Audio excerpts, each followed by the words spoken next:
Welcome to Mass Creations, high quality web and software development. Wherever your vision, bring it to life with Mass Creations based in Bury St Edmunds. From web or mobile development to SEO and IT consultancy. Whatever your vision, get in touch with Mass Creations and join the list of companies from Terrace Life to Balm Music to have worked with them. Call today on 07896 904 571. That's 07896 904 571. Or head to masscreations.co.uk and access their 24/7 live chat. Mass Creations, proud partners with Talking Town.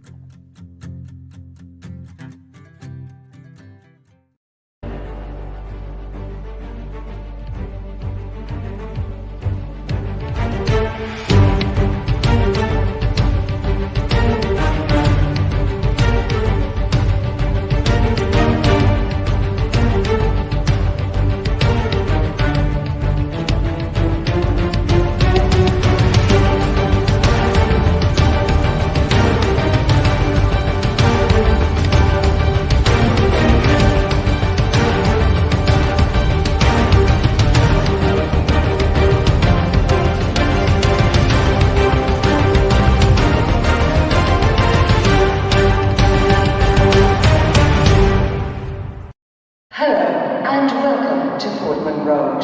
This sound indicates an important announcement.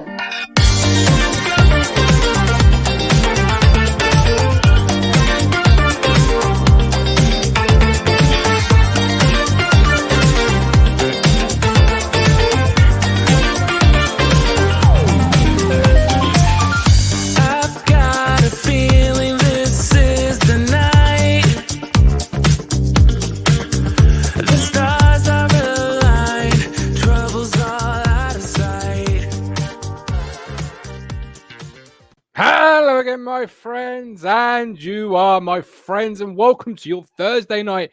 Very nearly the match day preview show is back. As crazy as it sounds, you've blinked and you've always missed this summer. We're about 38 days away from the start of a new campaign. The lads, they're back in pre-season training.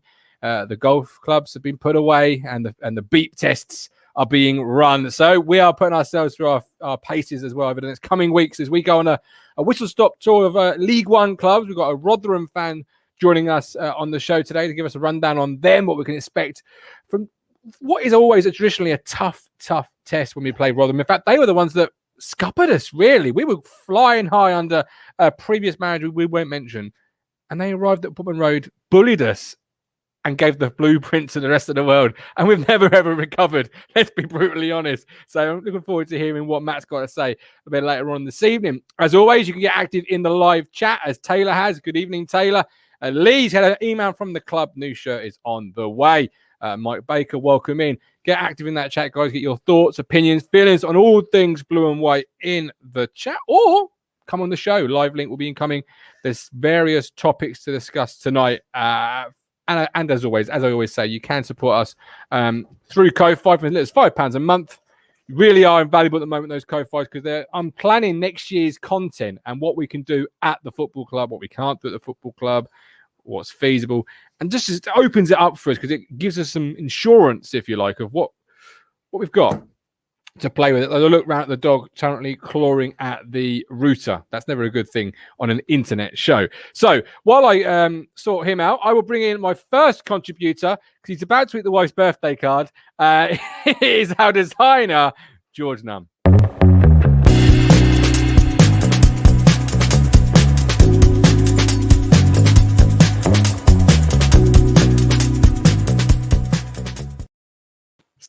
Sorry, George. The dog is literally running around the wife's birthday card. It's not from me. It's just arrived through the post this morning. Been off money in it. Quick, get it off him, so anyway, George, how you doing? Welcome in. All right. How are you? Very, very well. As Lewis says, thanks to Talking Town, got 20% off the new lawnmower 3.0 from Manscaped. Lewis, Love that. Guys, you can do the same. Manscaped.com is a proud partner of Talking Town. And did you know, George? I mean, you probably did because, you're an in-the-know guy. You're very fashionable. But Manscaped is the best in men's below-the-waist grooming. Offers precision engineered tools for your family jewels there, George. You work that in seamlessly. I know, like a fucking sledgehammer. And it's trusted by over 2 million men worldwide. Join them. Blame Lewis, because he's the one that mentioned it. Join the movement worldwide. For your below-the-waist grooming needs, get 20% off and free delivery with the code TT at manscaped.com. And just to hammer home the point, George, there'll be an advert later on in the show as well. So keep your eyes open for that. But how are you sitting here 37, 38 days away from the start of the campaign? This is our bleep test, George. We're back at it. Let's go. I know, I can believe it. When you asked me to be on, I was thinking Euros show. I've had to shift my flags around and get back into Ipswich mindset. Yeah, looking forward to it. It's exciting. Yeah, me too. Yeah. Did you? Obviously, they've been releasing the pre-season day 1 or day 2 videos and pictures today. Yep. Did you recognise anybody, George? Because I'll be honest, I didn't. I'm looking at those pictures and I was thinking, the fuck are these people? I saw Janoy in there. I saw Nor's in there. Oh, I saw Norwood in there. Yeah, I saw Norwood. But no, I think they were focusing deliberately on the new boys, weren't they? But no, it's great. It looked like it was a lot of hard work going on. Yeah, fitness is the key, as Paul Cook says. Exciting times, I was at the football club. More still to be coming through the door. In fact, a Rotherham connection on the show today, George. So interested to get his thoughts on. Yeah, is that going to get on a certain Matt Crooks? Well, no, I just mean it's been getting a little spicy on the social medias, hasn't it? In terms of prices and some choice words said from some Rotherham quarters I've seen. But have you? You've seen more than I have, sir. So you can lead that with Matt when he comes on. ITFC tweet: Dog is star of the show. He's star of the show, the house, the world, the universe. If you've got a Labrador, you could realise why. Yeah. So when you're hearing the pre-season, when you're seeing the pre-season videos, anything jumping out at you at this point? Anybody looking in good shape? Anybody? Well, Paul Cook might have said. What's sort of jumping out at you at the moment? In terms of looking in shape or out of shape, I mean, they've only been there 4 days, haven't they? But or however many it is. But I think it looked like they were doing some pretty high intensity stuff. I think I saw someone say on Twitter again that a couple of the passing drills looked pretty intensive. The message was fairly clear, wasn't it? It was fitness and football habits, and surely the days though, Joe, you're right, and they don't be about this early doors, but surely the days of like sort of Alan Brazil sort of esque of Ali McCoy's going away to a sun-kissed beach, getting on the beers, on the curries, on the kebabs. I think that's it, isn't it? They don't come back looking in bad shape, do they? I thought that actually the one thing that I thought was that I thought Harper looked more of a unit than I thought he was. I know he's a big fella, but I thought he was a bit stringier than that. He was a big old fella. You're right. I was thinking a sort of to use a Jim Royal catchphrase from the Royal Family, Lancashire Piss. But he's a proper unit, isn't he? Yeah, I wouldn't say that to his face. Yeah. No, I certainly would not have seen him. But are you a fan of the Royal Family with? I wasn't actually. I didn't really watch it. One of the best comedies ever made. Yeah, I'm told. Right. Well, hopefully our third contributor, or second contributor rather, can't even count these days. That's what we need pre-season for. To get simple things back into place, like arithmetic. It is, of course, is our royalty. It's King Kally. Man, I'm gully and techie. You want me, then check me. Just butt me, I'm ready. I need that money in heavy. I'm banging these raps like Pumpy with Shelly. Shell it, bad it, I'm dipping. I said that I'd leave, but I'm back in the kitchen. She pour it, back it, I'm sipping. Feeling away, but she tackling feelings. Man, I'm gully and techie. You want me, then check me. Butt me, I'm ready. I need that money in heavy. Banging these raps like Pumpy with Shelly. Shell it, bad it, I'm dipping. Said that I'd leave, but I'm back in the kitchen. She pour it, back it, I'm sipping. Feeling away, but she tackling feelings. I hit it and scurring, gassed it. She calls it childish, I call it tactics. White doors on a coupe, but I wrapped it. Got a next one, remapped it, rapid. Royalty is in the house. The guy that's one step ahead of everybody every day of the week. In the know, King Kally. How you doing? Good, I'm good. How we? I'm still buzzing from Tuesday. Football's a good time right now, you know. Did you hear about that? Apparently, It's coming home. well, I got a delivery from Royal Mail. They left a card in there saying it's due, so they're going to deliver it next Sunday, and it is coming home. It's confirmed. Wait, so exactly. It, and don't forget, third partner of Talking Town. This is seamless, boys. For pre-season, this is bloody seamless. Third partner for Talking Towns, of course, Away Days beer. Get your Euro 2020 kegs, 8.5 pints of absolute loveliness. I know the Cruncher, who's obviously the biggest Talking Town influencer that we've got. Sorry, lads. He's a big fan of Away Day beers. So, don't hold that against him. Grab some yourself and check it out. Have you had any of their range, either of you? Yeah, I had the Ipswich box a few months ago. I thought it was great, actually. Really good. I'm so glad I bought one to give away as a prize, because I'm not going to give it away. I'm going to have it myself. I'm so pleased I did it. I'm not really like that type of drinker with that type of drink. You're more of an on ice whiskey. I like my whiskey. Oh yeah, I thought you would. Also, like I'm a bit like in my younger day. Even now, WKD. Cider. I love a good cider. Don't lie, Kally. I love my cider, mate. Listen, when you come round here, there's a cider house in Bridgenorth, just outside Wolverhampton. Fresh cider, you'll love it, mate. I'm telling you. But I spoke to, is it Jamie, the Away Days dude? I said, yo, make a non-alcoholic one. Josh, sorry, apologies. That would be a king. That would be a winner. That would non-alcoholic. Yeah, I love it, and I buy it. But he's doing it really well, isn't he? So it's very good marketing, and I like the naming and all the different names. I know it's not an Ipswich one, but my favourite one is still Wayne Bruni. I've not had that one. Yeah, I've had brilliant. I've had the Hoppy Robson, and I wonder if that's the best because of the name as well, because that has been the best so far. The Shearer one, I won't say the first bit, so I always get in trouble. Alan Shearer. Yeah, Alan Shearer. I call it Alan Shearer. I mean, it's a play on words, but anyway, Kally, pre-season. Yes. What are you thinking as you look at the group? I've asked George's thoughts. What are your thoughts? I'm excited, man. Yeah. Like, I'll be honest, the whole transfer window and the way everything's gone and the way things are looking to pan out, I'm quite happy. The only thing I was a bit upset or got me a little bit was Doz, like seeing Doz go, because I'm a fan of his. I thought he could still do something or whatever, and there's a player there, but we move. You know, it's £1 million coming in. That's some clever business. You know, and that, putting in that contract. I still think maybe that was something to do with Ashton, or even though it happened with the new contract in December, negotiations were more or less done at that point.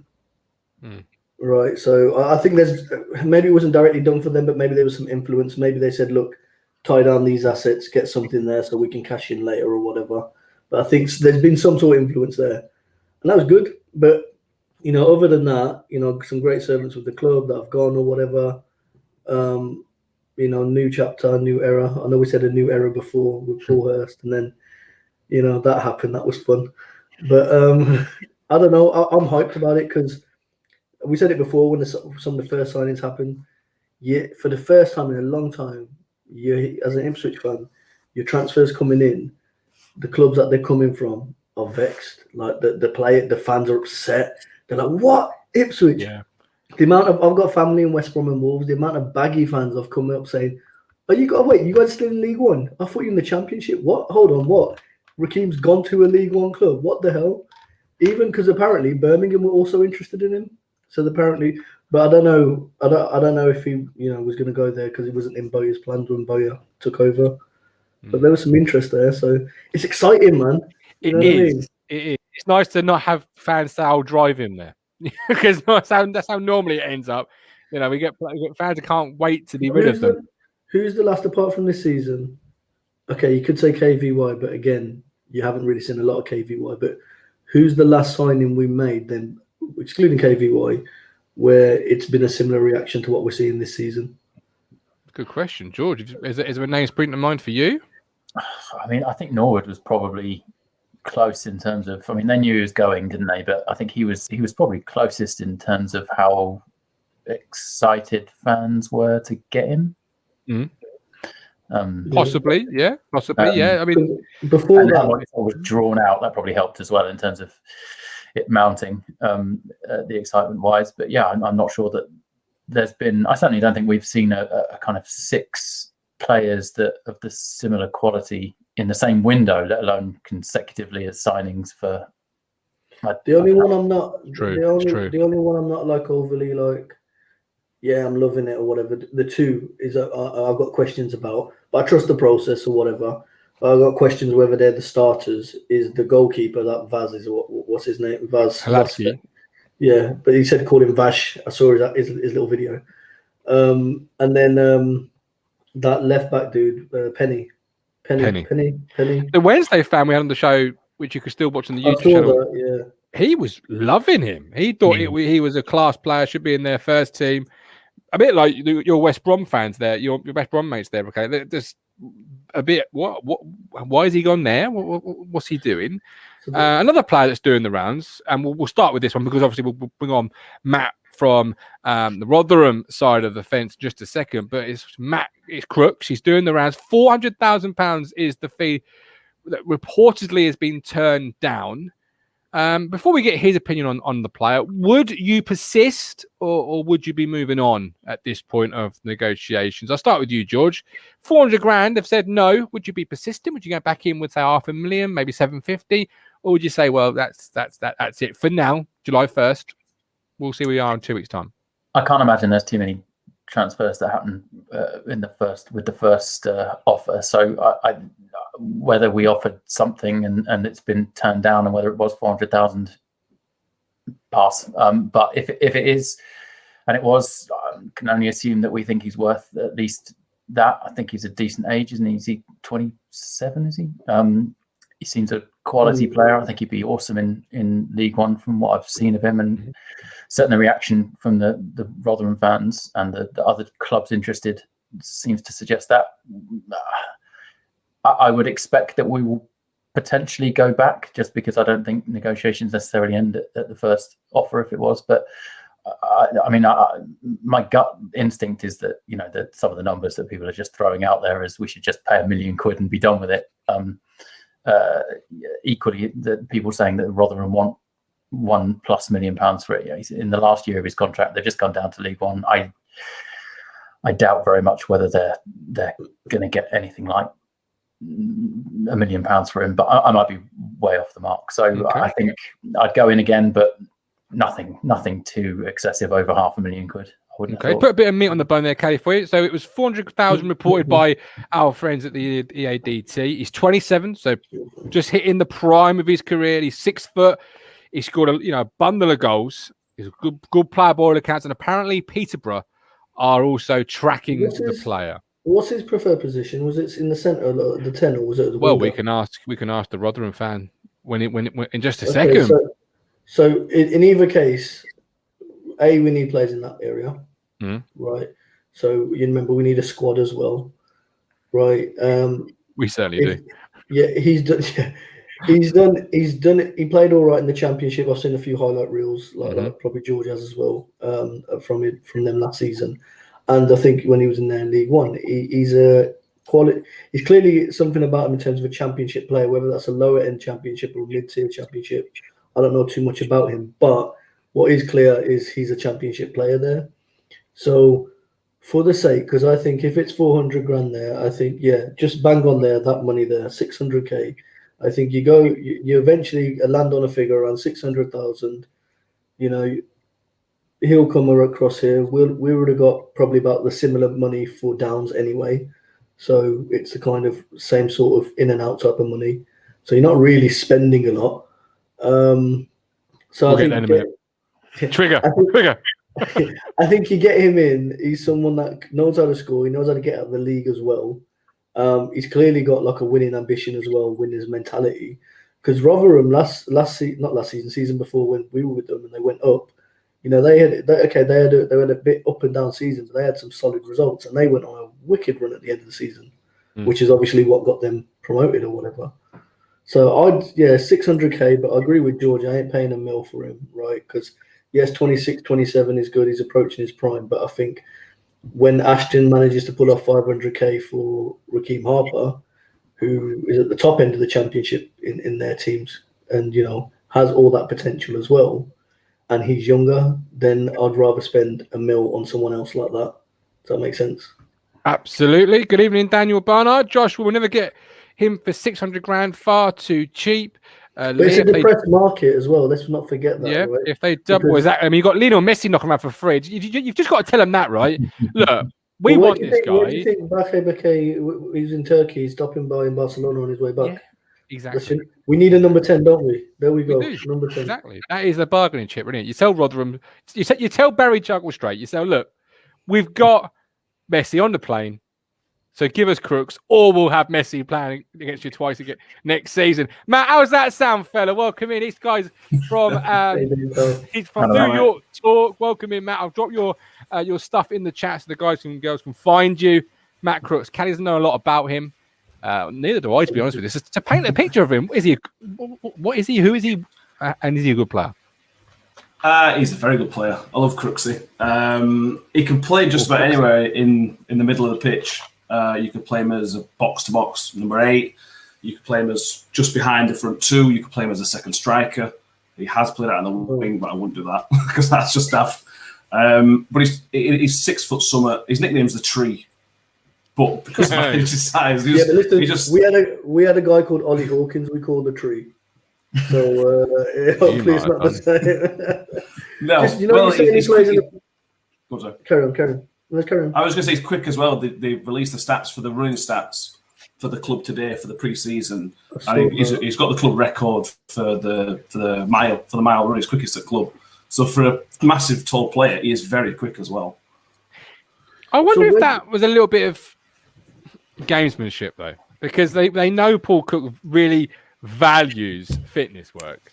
Well, what do you mean? 2 hours before that, there's a video of Paul Cook saying, "Get fucking fit, lads! You got to fucking run, lads." No. You just got to put in Ipswich Town Paul Cook fitness, and it comes up probably with they weren't fit. I wanted to do this, wanted to do that, and he's famous for it. And if you know football, football circles, they all talk to each other. You know that, Kally. You know after squad, but it almost seems like I don't know, Matt.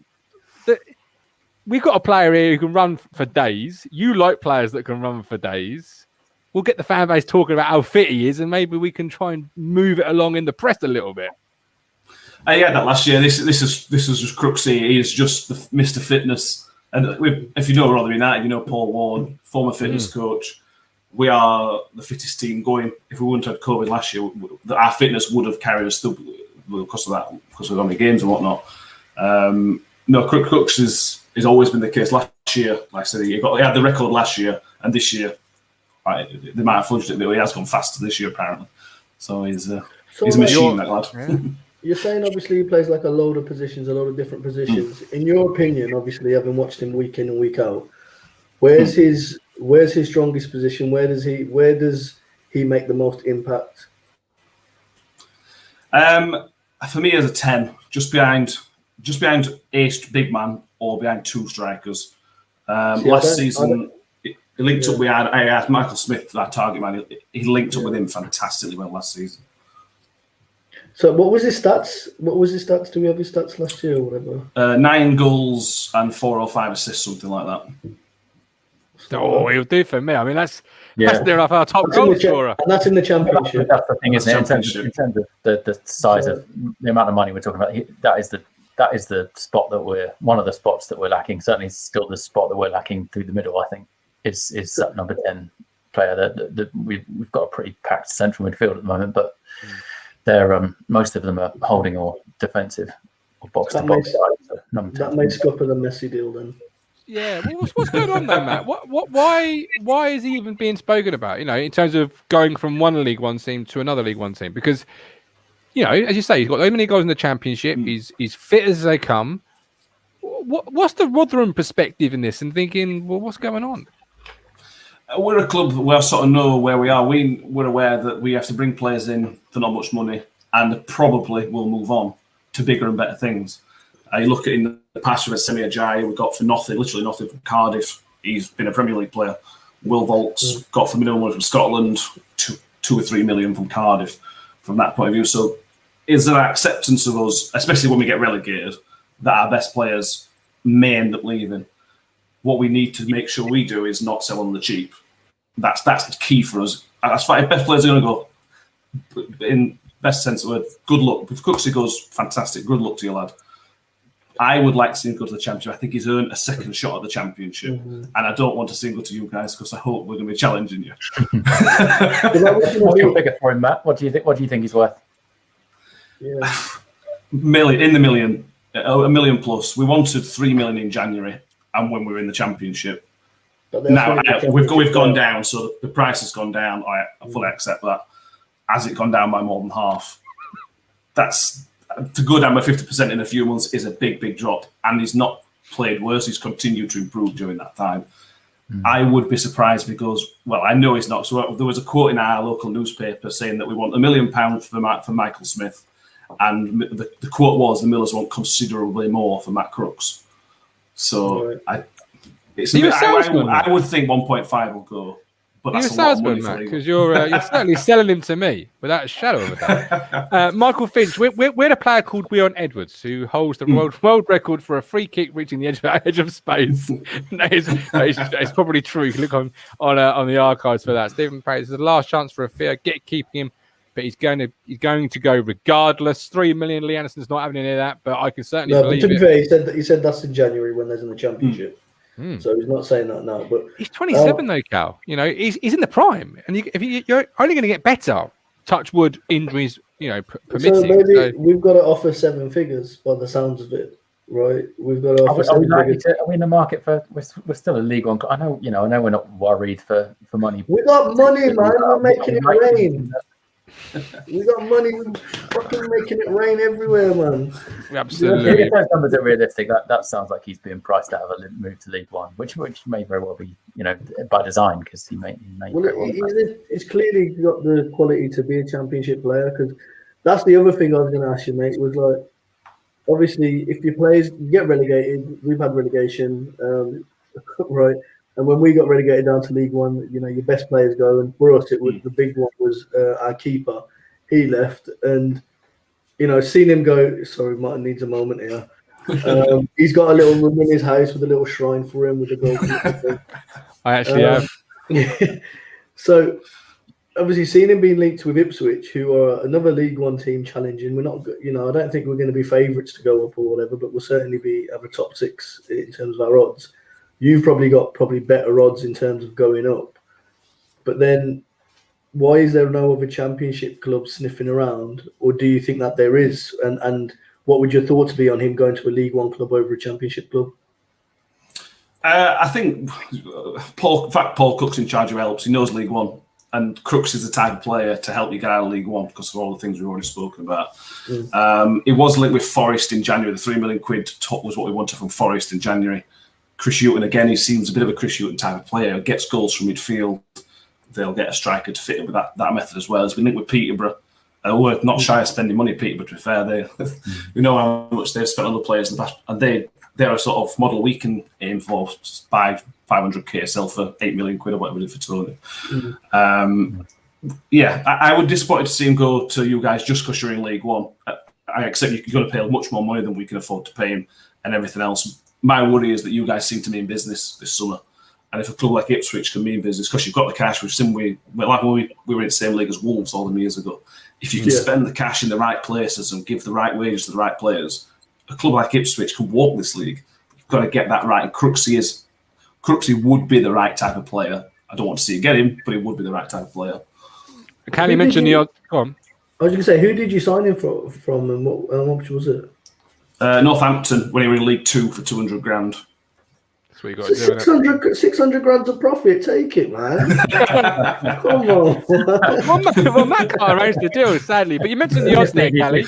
You guys can figure it out. Absolutely. Rotherham currently 14-1 for the League One title. Would if you're a betting man, Matt, not if you are, but if you were, would you take that? What's the current acid test amongst the Rotherham fans in the sense of this year for you guys? If we didn't lose anybody, then I think that's probably about right. We'll be up there. If we keep Crooks and we keep Michael Smith, we'll be certainly minimum playoffs. I suspect they'll both go, but then that creates a problem because if they both go, we'll have loads of money to spend on a reasonable amount of money to spend. When clubs know you've got £2 million from 2 players, the price goes up another few £100,000. And we're not really known for selling our club records £400,000, something like that. We're not big spenders. We've not signed anybody yet, but again, because we haven't let anybody go yet, it's not really a worry. But if it gets to the 1st of August and we've lost one of Crooks or Smith or Freddie Lapo's might go or a couple others, then there becomes a worry. It's a really strange transfer window, isn't it? For top clubs in League One and League Two, it's a really strange transfer window so far. So quiet. I don't recall a transfer window ever being this quiet before. It's really strange. Yeah, up and down the league. Is there anywhere when you look at your team and all things being as they were, no pieces of the puzzle being moved, you think, okay, we're weak here or we're short here? Anywhere particularly at the moment stands out as an area of need for you guys? We're probably short in bodies in striker. We've got 3 strikers at the minute. It's Michael Smith. Well, that may be. There you go. There's a reason some of our players were kept on. Obviously, we sold one of our better strikers in Aaron Drudd, and he went to Leyton Orient. Martin was quite upset about that. God, no, I wasn't. No, I really was not. Actually, every time we watch Drudd play, Matt, I always used to think maybe there's a chance for me. Yeah. It's always nice to one of them players, isn't it? It always gives you hope.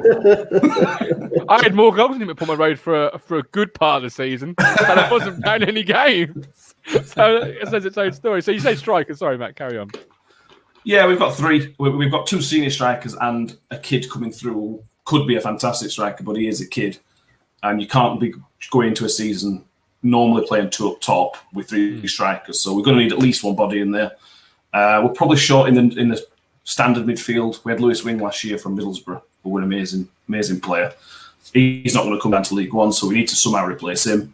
Defensively, we're pretty sound. We maybe need a right back. We're trying to spend a bit of money on some lad from Scotland.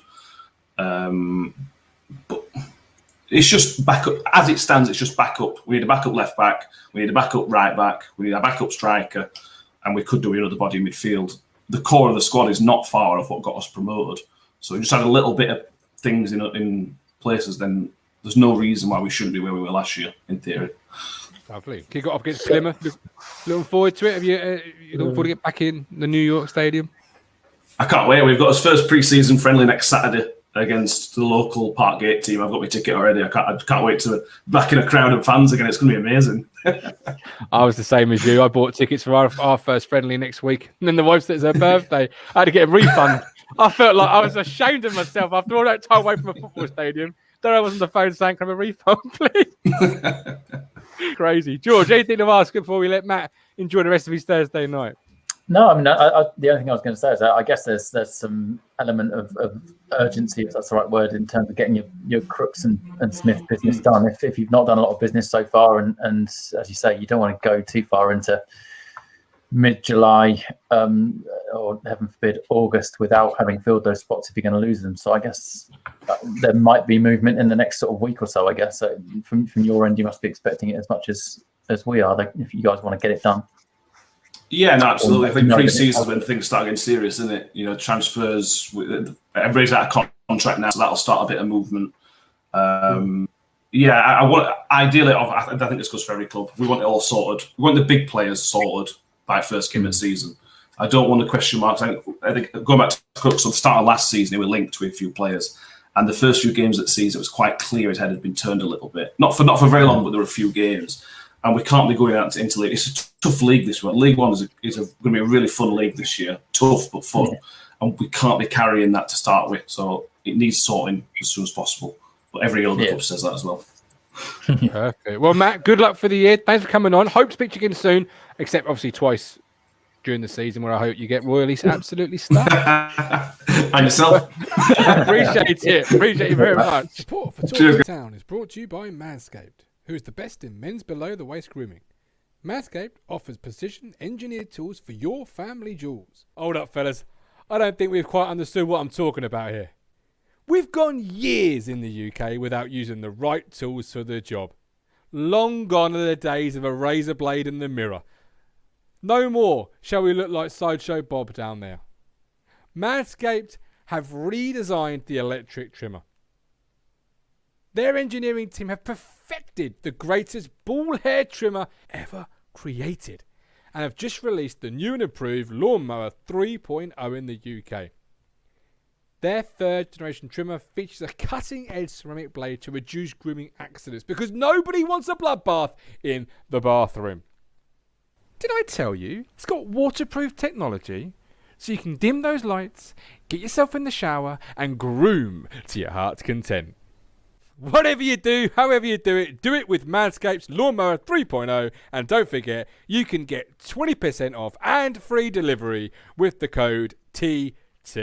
Manscaped.com. Make your testes their besties.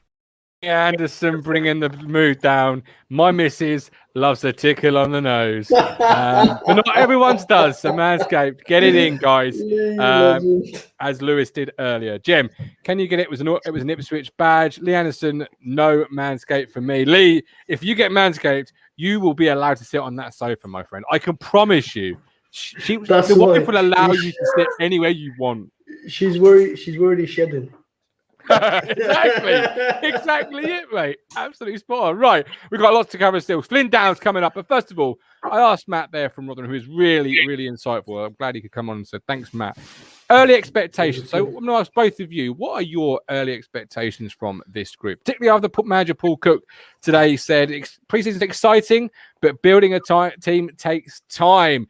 Do you see my chin there? I've got a steady chin. The dog just really lamped me one there. So Anthony Joshua side. I rode through it. It's fine. There's no George Groves here, my friends. There's no glass jaw. So yeah, Kally, what are your expectations? I mean, so first of all, let's unpack the comment in terms of what he said with, to build a squad it takes time, right? Yeah.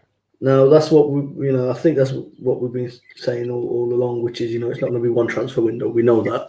And I think that's what he's trying to say. Like, he's going to build a team, but he's going to build a team over the year. So there'll be some transfers in January that will come. That will probably be here when we're in the Championship next season as well, right?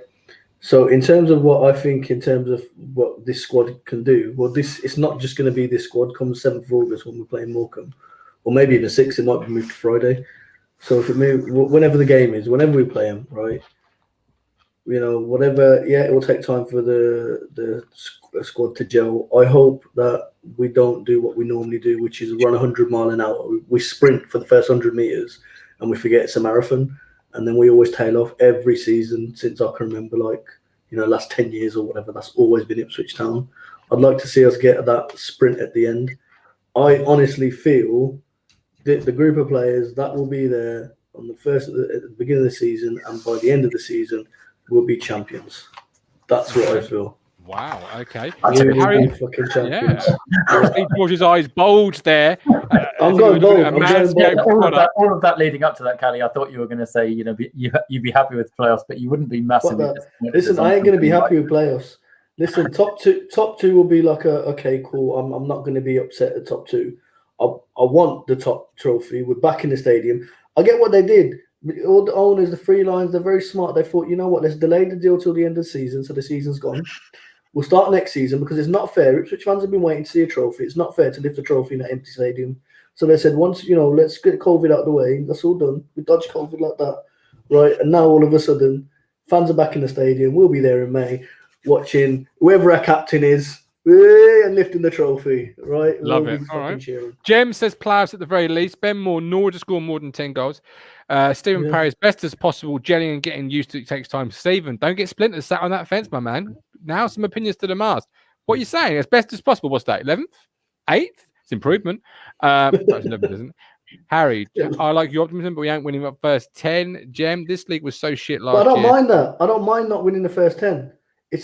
Win the last 20. You know what I mean? Because that's what we weren't doing. Absolutely.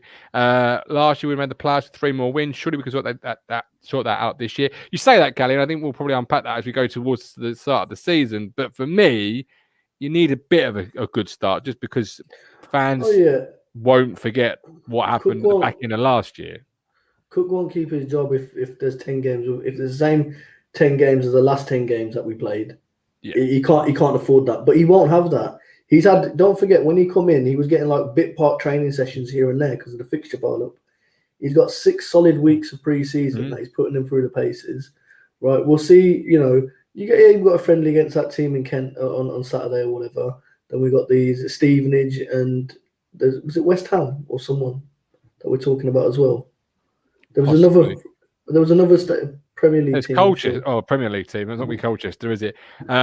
Speaking of which, I saw Chamber's Instagram earlier. Him and little Judgy off for an adventure. Bless him, George. First day of school. Oh no, bless. Take your lunch, George. Expectations for you? 'Cause I know you're quite grounded normally, so I'm looking forward because Kally's winning the league. I'd love us to win the league. I'll be there. I think I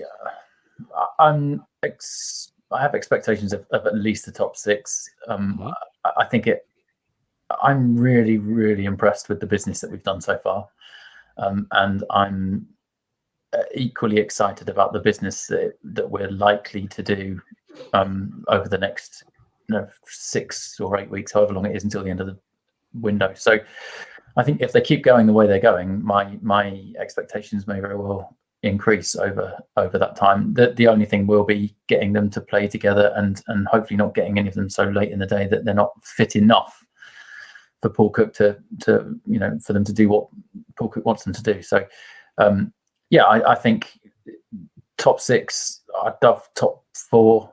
I know there's 4 spaces in there that all mean playoffs, but if we're battling for the top 2, then I'll be delighted come the end of the season. To be honest with you.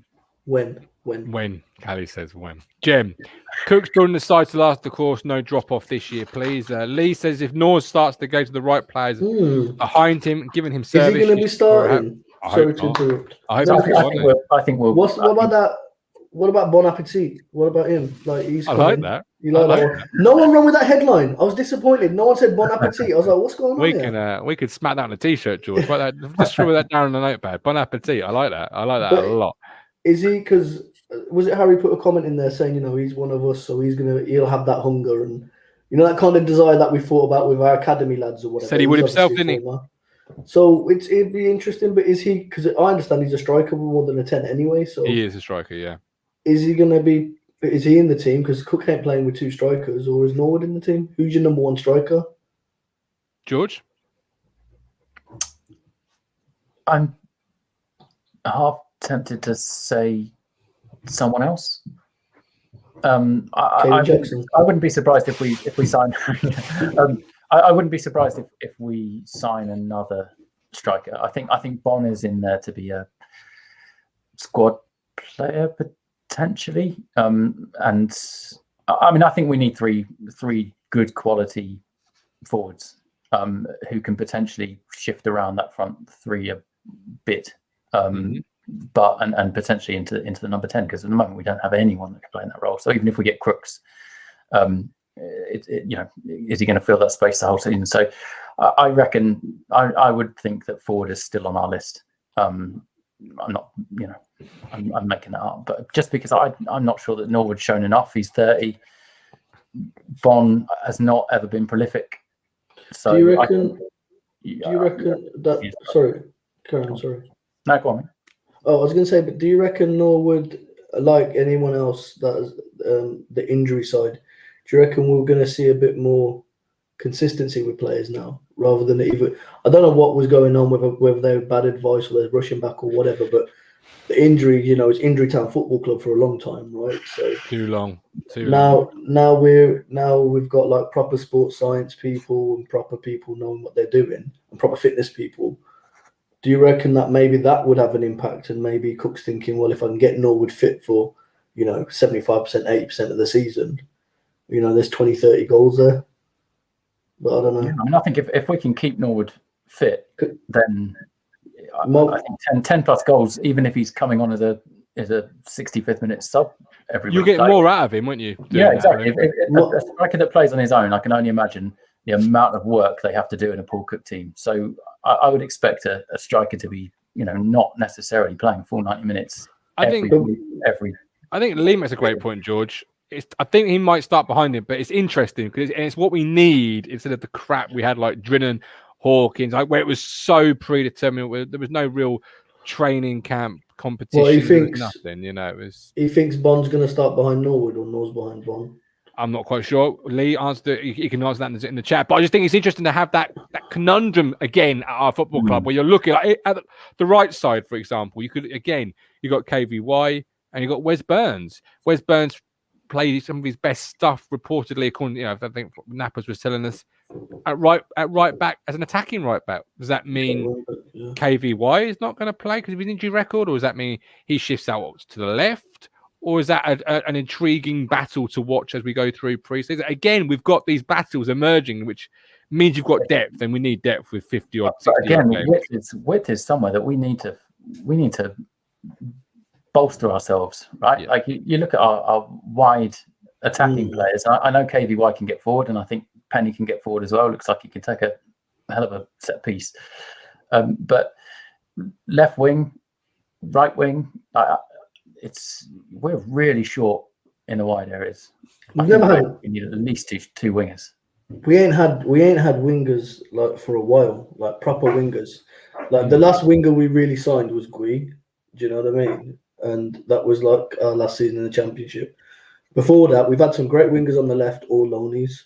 You know what I mean? But having, I'm excited to see Wes Burns. I think he'll play more of an attacking role. Yeah, I do. And whether Bond then goes out on the left or whatever from there. But I think we do need some more that kind of front four, the striker and the three behind him. We need a bit more depth in there. I think that's the thing. George said at the beginning of the show, we're quite good in strength in terms of within our central midfield area. Because the other option is, your number 10 is, does he see his fellow Scouse and your favourite, the Ginger Pirlo, John Nolan? I think people are jumping the gun a little bit there with John. I think he's coming back from a bad injury. That would take its own recovery time and get him back. And he's not seen him. So in a lot of ways, it's a new signing for Paul Cook. He was looking forward to working with him when he took over. Yes. But anyone could say that once they knew the player was injured, in all due respect. It's very easy to say, I was looking forward to working with him without really seeing him and saying, oh, well, I don't trust him either. So, yeah, it's an intriguing one. I don't think he's a number 10, though. Again, I think many people have seen his record at Shrewsbury and just assumed, number 10. I think he's more of a Ricky Martha. I think he plays deeper. He picks the ball up. Yeah, he does pick up the ball, but I didn't want to spend too much on Nolan. But on Nolan there, his best football he's played of his career has been that season at Shrewsbury where he played as a 10. That was his best season, but there was Shrewsbury, and a lot of other things were going in Shrewsbury's favour. It was Shrewsbury in League One. Their centre forward was a really good player who does some good things. Talking of good players, Flynn Downes. I know me and you butted heads on this one, which is what we loved on Talking Towns. What it's all about. It was about different opinions. Where are we on this one? Reportedly, Peterborough. We've got a Peterborough fan who watches us quite a lot. So, what can you tell him he will be getting? Should he move? Are you wanting him to move? Are you not wanting him to move? Where are you on Flynn Downes? I'll start with George first, Kally, because I think we get into it a little bit. But George, what do you think? Be the mediator. I missed your set too, so I don't know which side I'm going to fall on. It wasn't a set to compared to what other people on this platform get up to, but I've got loads of time for Flynn Downes. Actually, I think he's a good player. I just think he's another, and this is just my stock answer for everyone at the moment. But I just think it might be time for a fresh start for him. He leaves with absolutely no ill will whatsoever. But I suspect he will leave. We were talking the other day on Twitter that my opinion is if he wanted to go last summer, then and if he still doesn't really want to stick around in Ipswich, then fine. Then we should let him go. Not let him go for free. Not let him go on a Jeep. Recognise him for the quality of footballer that he can be, and sell him for a price that's reasonable, as I'm sure Mark Ashton will. But I don't think we should keep him just for the sake of keeping him. Like I say, the midfield at the moment I think is looking pretty solid, particularly if Crooks or a Crooks type comes in. I think it's probably time for Downes to have a fresh start somewhere. Solid but thin, Kally. No. What, in terms of our midfield or in terms of him? Yeah, in terms of if you get a couple of injuries, which we're famous for, to Evans and Harper, who have you got stepping in? You've got Nolan, and you haven't got Gibbs anymore. You've got McGavin. You'll have a few more coming in that'll bolster it, right? There will be probably another 4 or 5 signings that will come through that door, and I think you'll probably see a centre back, couple of central midfielders, and like some fluid forward players. So like whether they can play cam, left or right or whatever. Coming back to the subject in terms of Flynn Downes, got nothing against him, right? Ipswich Academy dude come through the ranks. I'm not disappointed to see him go. I would cash in on a couple of reasons. So one is you don't want to keep an unhappy player, right? His head was turned last year. There's no doubt about that. So much so that Paul Lambert couldn't even pick him to play. So, and that's that's not criticism of him. He's a young lad. He's going from saying, okay, I'm winning £4,000 or whatever, to Crystal Palace are going to like 10 times my wage or something like that. I'm playing the Premier League, all this. Mm-hmm. And I get it. It can be disheartening because you've seen people like Calvin Phillips, who are now in the England team, that were playing the Championship last year and now in the Premier League. English players coming through, and there's a dream Ollie Watkins as well. You got lots of these players, right? That when you get the stage, anything's possible. Now he wants to go, let him go. I agree with George. We're not like the selling club that we used to be all the time. So you have to get a good price for it. All this talk about 7 figures, I think we'll be lucky to get that. I genuinely think the reason we got 7 figures for Doz, we'd probably got half that, right? But the reason we got 7 figures is because of that contract clause that was inserted. There was no way QPR would have given us $1 million for Doz, otherwise, right? But this is where, so I said at the top of the show, I was a bit upset about when, he's gone now, we'll move on, right? But, I was upset that Doz went. Now, when I'm at Premier League club and I'm looking at 2 types of midfielders, or even Championship clubs, I'm looking at 2 types of midfielders. Those ones that are going to unlock a defence, or those passes and stuff like that, which is, where we haven't seen it from Andre. And remember, this was his debut season, but we haven't really seen it from Andre. But you're hoping that's the potential. This is what he can do. Yeah, they are fewer than your box-to-box engine midfielders, which Flynn Downes is. So I don't mean any disrespect to Flynn Downes, but Flynn Downes is a dime a dozen. There's we've replaced him with Lee Evans. He's not getting in the team in front of Lee Evans, as an example, or in front of Raheem Harper. So he's not going to sit on a bench. So he needs to go. And the interesting thing is, we're talking about the clubs that have been linked with Flynn Downes. And I think this is quite telling. Take what you will from it. Is the clubs that have been linked with him are Peterborough, so Championship, just gone up Championship.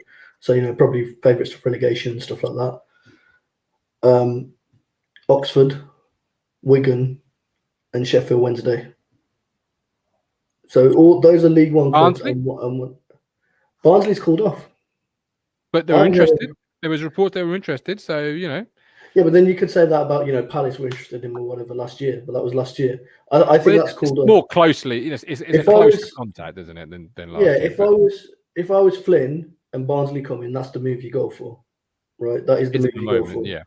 But at the moment, again, if I'm Flynn and those are the clubs offering me, you go to posh, like you go play Championship football, put yourself in the window there. Yeah. Do you know what I mean? They will sell you. Yeah, and they're a selling club. If they can pick you up for like under £1 million and sell you for 4 or 5 million quid, that's a good bit of business for them. Wish him the best of luck, but. Again, I think a lot of it was people we've had our kind of academy tinted glasses on. He had a great season in our first season in League One against our best player. Yeah, but why? Because it's Cole, and I'll say this because he played with Cole Scouse. Scouse helped him. He needs that type of player. So would you agree with what Ben King says here then? I rate Downes. I think Dazelle made him look bad. No, I ain't gonna have a bad word about Dazelle on this point. But no, I don't because he's played. See what I did there? I did. Sorry. I don't know what to say, so I'm chatting shit for a second while I know. I thought, you know what? I've got him. I've got him on the rope. That's Carl Frotchim here. The whole team last year capitulated. They fell apart, right? They did. Dazelle was been asked to play a different role, right? Dazelle's used to going forward, right? He hadn't mastered crab football, right, like Cole Scouse. When you've mastered crab football like Cole Scouse did, it freed up Flynn. You know, but if my biggest highlight of Flynn Downes, and this is probably the only standout moment I've got of him, is our first season in League One. I think it was about August time. He's playing at home to Shrewsbury 3-0. He sets off the counter attack and he finishes it with a diving header in the opposition box or whatever. So that's probably my one standout highlight. He's not been like, you know, all this shit about Flynn Downes and shit like that. Like, come on, behave, man. Like, that's your academy tinted glasses. All right, let's get Stephen's view. Stephen, welcome in. Your view on Flynn Downes. You've heard Kally's, you've heard George's. Where are you on the debate? Well, I'd say, I think about what Paul Cook said today, and he said the door's up. This is where now, if Downes wants to be here, he knocks on Paul Cook's door and says, I'm going to work hard for this team. I want to get in this team. If he does, kudos to him. If he doesn't, we know he wants an easy ride. The opportunities there. Paul Cook has opened the door for any of these players to say, if you want to work hard and get in my team, the door's open. So now it's the ball's in their court now. If they want to do that, fine. They don't want to knock on Paul Cook's door. The other door's there. The exit door is there. You know, we can't anymore have any more sympathy for players who don't want to cut the mustard, who don't want to do the hard yards. You know, I've lost count the amount of pods we were on last year complaining the fact our players never showed up. You know, do we want to keep going down this road? He always did. No, he didn't. When he was on the field, he was more likely to get sent off. Do anything. He looked like a dude on a stag do half the time. Like, you tackle all that fucking over here. He went on the field. He always looked so angry. Yeah, he was always going to do something reckless. No, Stephen, I don't think he was a bad player for us. Like the whole team was bad, right? But I don't think he's this standout central midfielder. Just because he was a better player of what we had then, the whole team's gone. He's building a new team. No one there that was there last season, with the exception of Dazelle and Jack Lancaster, no one stayed at the same level. They've all gone down a level. Everyone that's been released. I said this, and I said it publicly, and I'll stand by it. At the end of the day, even in bad teams, good players stand out. Good players do. Young players don't. Huh? Good players do. Young players don't. Young players are all about development. You always get this until they emerge. Look at Declan Rice. He wasn't all because he was on Tuesday night.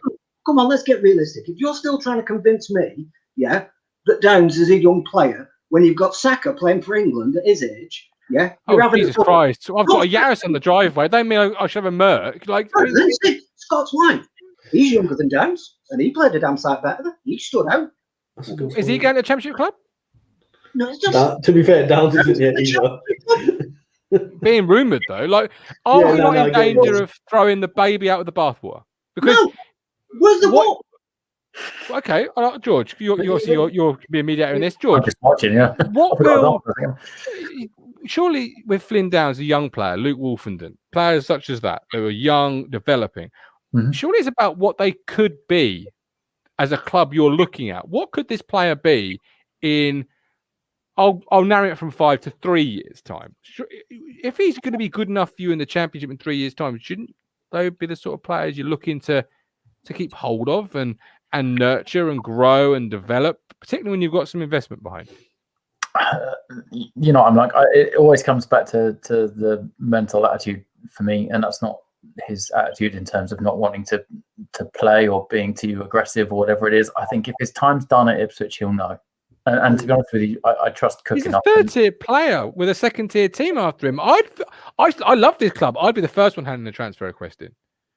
Well, anyone that sits there and says differently, I think is just being very naive. But what? Hang on a second. What are you arguing there? So, what do you mean? Like, you're saying his time is done. So I'm saying if he thinks that his time is done, if he doesn't want to be at Ipswich, then why would we want him? Yeah. Because that's the thing. You don't want to keep an unhappy player. I don't manage football teams, but I've managed enough teams that if somebody made any kind of sound to me that they didn't want to be in the team, and we couldn't fix that. And it was a year ago that he started making those noises, if not longer ago.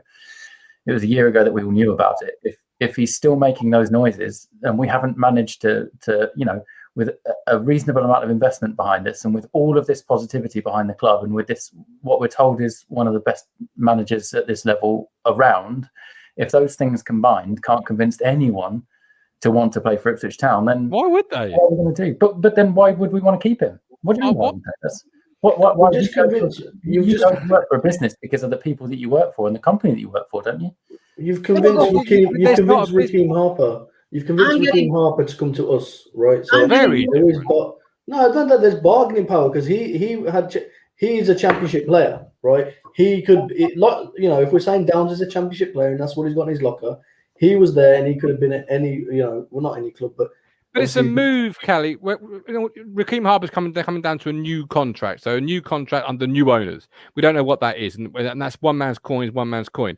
Downes is getting a chance to improve his playing chances, his ability to play around him, and also his financial terms. Like he's under contract. You can't go to Brett Johnson and say, Brett, since you've taken over, there's more money. I want a new contract. He could, but Brett could also say, you're under contract.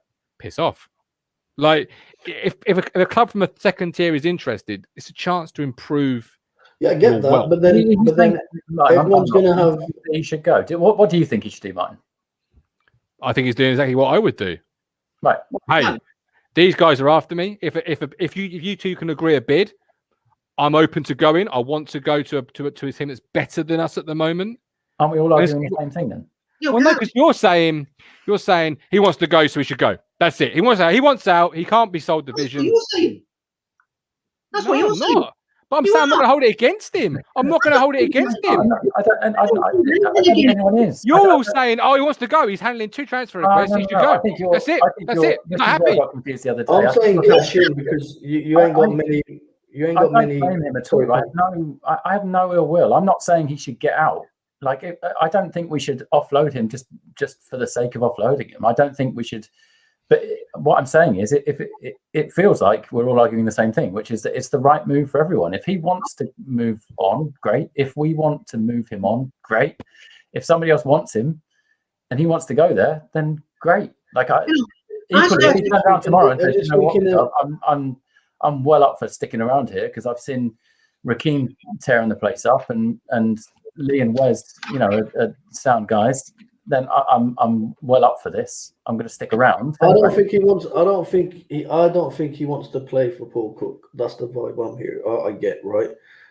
So I don't think he wants to play for Paul Cook. Like you said, he's had his head turned. He probably holds a bit of resentment towards Ipswich or whoever because the Palace, he could have been playing in the Premier League. He's not, so he's going at low championship clubs. You haven't got many sellable assets in our playing roster. A lot of them are going for undisclosed fee because, it's a deposit on a small house or whatever. That's it, right? And I'm talking prices in the Midlands, not down Ipswich. So that's the kind of money that we're selling people for. So if you can get $500,000 or $1 million, that's money that player don't want to be here.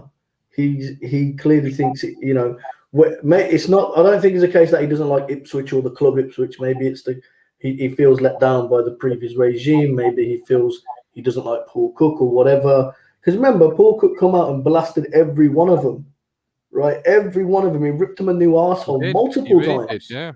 Right. So and that hurts your ego. But I don't know. Really hard to come back from. All right, Stephen, I've got to bring Lee in because it's over an hour, so we're pushing on. But Stephen, appreciate you as always. Lee, what you've heard, Stephen made some great points as always. This beep. You've heard George. You've heard all of us. What are your thoughts? I just think if Downes wants to be here, then Cook would take him in a heartbeat. He really would because he'll fit in that back two, that midfield too. But it seems to me that he doesn't want to be here, or Cook is testing him. He's put players in the under 23s, not just Downes. And it's like, if you want to be here, guys, you can come out of that dressing room and you can come into this dressing room. So Downes, he's testing them, isn't he? It's good psychology because at the end of the day, Cook's got money. We can invest in other players and we don't need to have them here. If they don't want to be here, then we can get rid of them. We've not been in that position for many years, have we?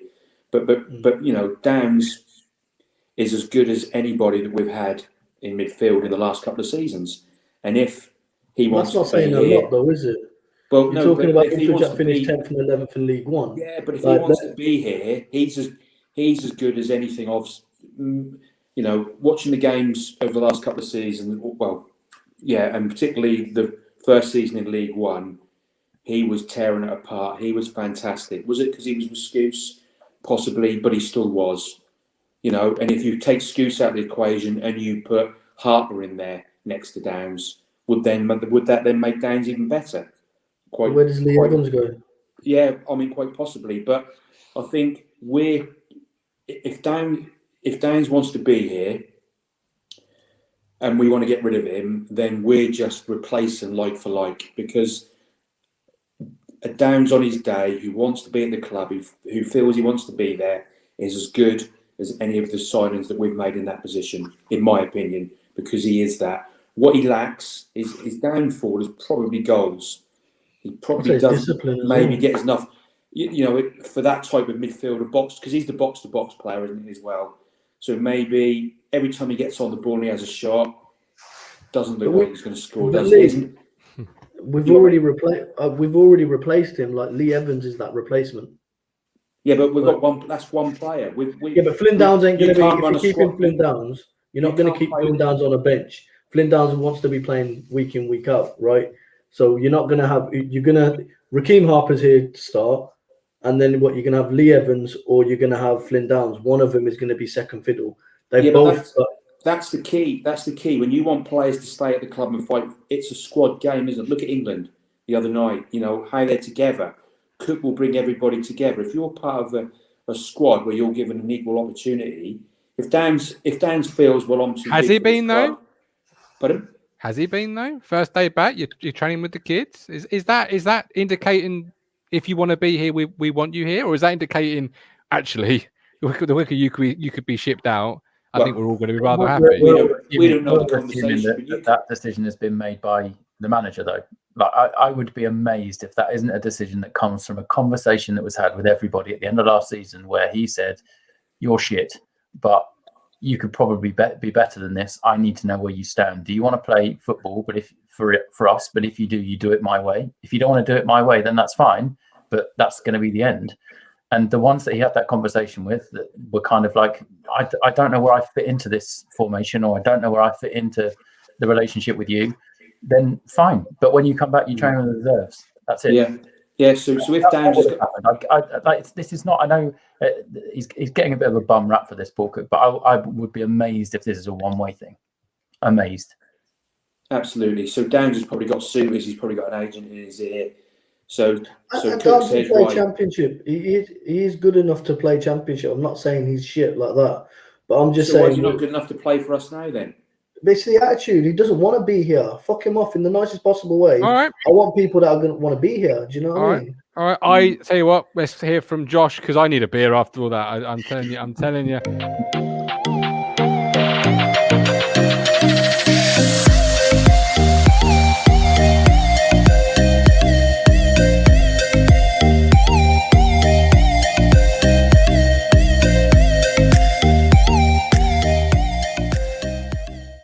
Always good to see that video pop up, because I do need a beer after that. As always, Lee bringing some good opinions. Steve bringing the heat. Always brings the heat. This beep. Love it.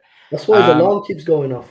Yeah, exactly. Because man's on How fire. has he not fixed that yet? How long has it been? I don't know. But some good opinions in there. So what makes it absolutely worthwhile and fantastic, this platform. We all can have different opinions, all not agree, all agree, but we all absolutely love and care for our football club. And we want the best for it, which is what Kally was telling us earlier it was going to happen, which is a title-winning season. So regardless of what we just said for the last hour and 8 minutes, doesn't really matter, because we're going to win the title anyway.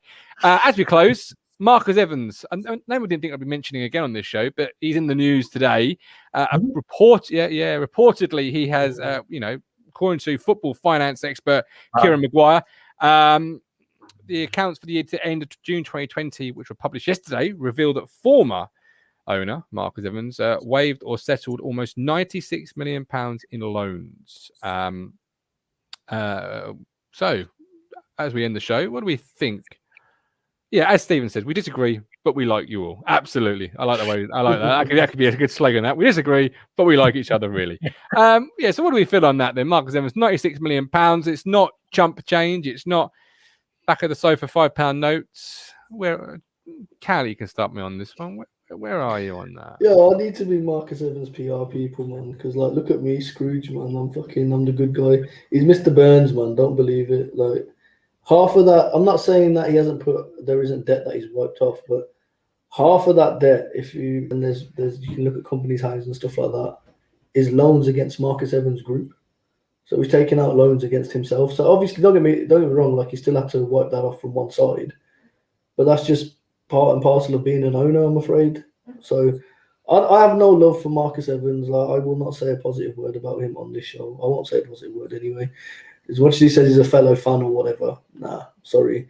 Don't be smart. It doesn't need to be relevant. I didn't need to hear his name today. It was a good Thursday. It's in the news. It's in the news. I know. But you're not alone, because I was about to bring Lloyd in for his opinion, but Lloyd just waved at the camera and said, fuck this, I'm off. Even he didn't want to talk about Marcus Evans. George, are you with Kally there, or are you more with Stephen and that you're giving kudos? And I gave him a moderate amount of kudos when he wrote it off. I appreciate the fact that he let the deal happen. I'm grateful for that. But I have little sympathy for a businessman that runs a business that the way he did. Yeah. Yeah. Spot on. I get that he can. I get that he's obviously successful in some ways, but I think you'd struggle to find many people that didn't purposefully drive a football club into the ground. Like, I mean, you've got the Oystons and people that you obviously hold above him, but like he just ran the football club into the ground over 14 years, and I have no positive thoughts for the man. Look at Leando's comment there. Well, yeah, but that equally cannot be the case. I actually think George is probably a bit more right, and Marcus Evans used to. Well, that was a slip of the tongue there. Used to run the football club. The way I have to run this, like devoting one day of the week to it, like because I've got a family and it's not my primary job. Obviously, I have Wednesdays where I get a lot of what you see happen. I send a list through to George and things like that, and I have a lot of my sit down power hours where I draw out what I want to do, etc. on a Wednesday, because that's the only day of the week I've got without my son. It almost like I could run the football club like that.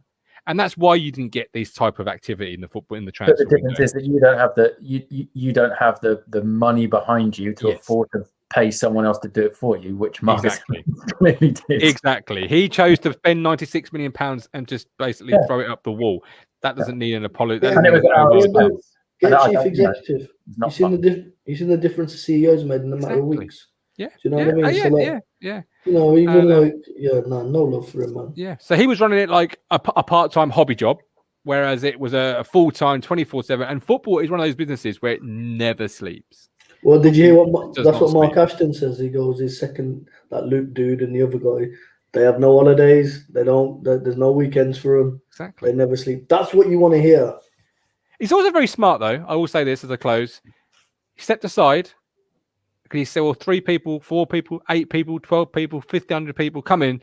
And he thought, you know what, if they're just that much successful of what they say, I could be getting a lot more back than 96 million quid, or I could be getting something in return, as opposed to right now where I'm writing checks of 8 million a year and getting nothing but Evan Jura. See you next Tuesday. I want you out. You know, there's a little bit of that, right? Where you can step away, possibly recoup some, because it's still part of the game changer sort of 5%. Board wherever it was set up, wasn't it? Of the 87.5% that's owned not by the PLC, I think, and he retained a big chunk of land, which I suspect he's going to put something. That's where he'll make the money. Like if we go Premier League, that's where he'll make the money. Like selling that to the club for it's not a bad bit of business stuff. It's not given the state that the club is in. I don't think it's a bad bit of business. But he paid for a lick of paint on the stadium, so well fucking done, Marcus. Absolutely, love it. Right, we're back over the weekend for the England game, big one. But we'll see you then, George. Kally. Sorry, Kally. Called you Kally. Sorry, mate. We're back on Saturday. Yeah.